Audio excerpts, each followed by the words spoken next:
This week's Torah portion is a long and twisting Torah portion for what turned out to be a long and twisting week.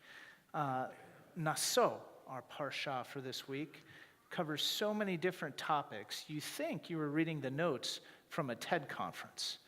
A census of the Levites, commands pertaining to the ritual purity of the Israelite people, guidelines for dedicating yourself as a Nazirite if you so choose, and the only naturally occurring prayer in the Torah, more commonly referred to as the priestly blessing, or Birkat Kohanim.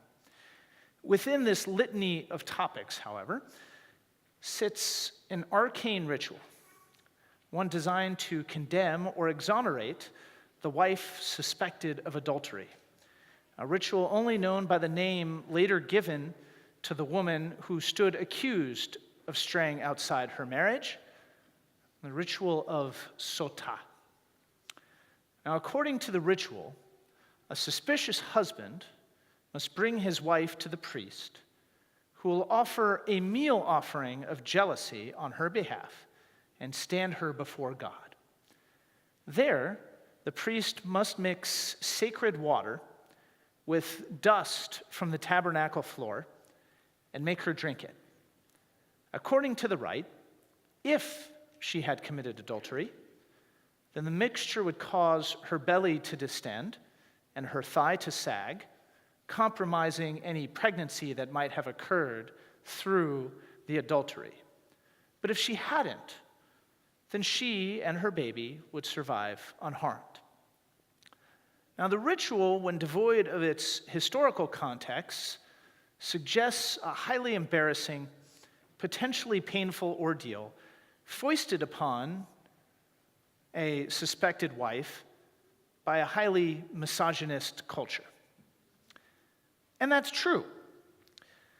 But historical context provides some renewal of this suspicious practice, suggesting that the ritual of Sotah, as barbaric as it might seem to what we believe to be progressive 21st century minds, represented a tiny step towards a world in which men no longer viewed women as property to be objectified or controlled. It turns out that many of Israel's neighbors also had rituals for ascertaining the guilt of a suspected wife. The Kenites, for instance, subjected the accused to copper poisoning. Those who survived unharmed were presumed innocent, and those who didn't were presumed guilty. The Code of Hammurabi, meanwhile, recommended throwing an accused wife into the river and letting the river gods decide. If she managed to make it out alive, then she must have been innocent, but if she drowned, she must have been guilty of the adultery that her husband suspected her of. And even as barbaric as those seem, those societies who didn't have laws for determining the guilt of a suspected adulteress left the law in the hands of the jealous husband, which, as too many women still know, is a very dangerous place to be. So compared to their neighbors, the Israelites fashioned a relatively benign process for addressing the concerns of jealous husbands. Rather than leave suspected wives at the mercies of their husbands, our ancestors confirmed a truth that we are still struggling to implement: that women are not property to be subjected to their husbands' or their pursuers' whims, and that their safety must be the responsibility of the community. Funny, we should still be having this discussion. This morning, Harvey Weinstein was arraigned on 2 charges of rape, 7 months after more than 80 women accused the producer of sexual harassment and sexual assault. The complaints against Weinstein and the flood of candid admissions of women throughout America that they too have suffered from gender violence and sexual harassment has, in some circles, created misplaced feelings of euphoria and in other circles, misplaced feelings of dread.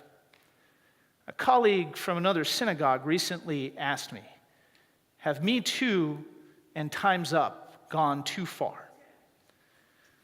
Certainly no one wants innocents to suffer from false claims, even those posted on the internet. But it seems that far too many of us struggle far too fiercely against the possibility that even a few innocent men can be maligned, not prosecuted, but maligned, should we take women at their word. And this struggle can only be given voice from atop a perch of unique privilege, one that purports that every time a woman talks about her rapist, a man is owed due process before the claim should be allowed to appear in an interview or on the internet. But anyone who has earnestly lived with the repercussions of our rape culture has no such illusions. They have seen women bear the visible scars of domestic violence. They have seen women bear the social scars of rape and sexual exploitation. They have seen women time and again valued for their bodies at the expense of their intellect or their ideals. And they have seen these women far more often than not suffer in silence. Me Too is nothing more than an opportunity to break that silence, to let everyone know that the rape culture is not a myth, to tell the world that women should not be held responsible for dealing with the fact that nearly 50% of our species treats them like property, and to show us that the victims of gender violence and sexual harassment are not merely statistics. They are living, breathing people who are living through our failure to create a safe society for them. And when we hold these realities in our minds and in our hearts, and when we recognize how commonplace these realities are for so many women, then our collective fear of the remote possibility that an innocent man might just lose his job because of something someone posts on the internet starts to seem pretty trite by comparison. Have Me Too and Time's Up gone too far? Me Too isn't validation, and Time's Up isn't justice. They're just tiny steps toward a world in which women no longer view men as property to be objectified and controlled. A world in which women's safety is held as high regard as men's self-esteem. Our responsibility as Jews is to continue the work that our ancestors began so long ago.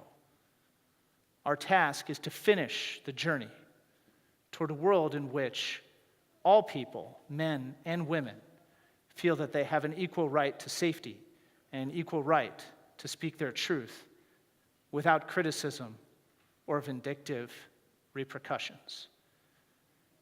And we can begin by embracing the currents that surround us in a legitimate but not a vindictive fashion. If Me Too is a voice amidst the silence, then it's time to listen to that voice in earnestness.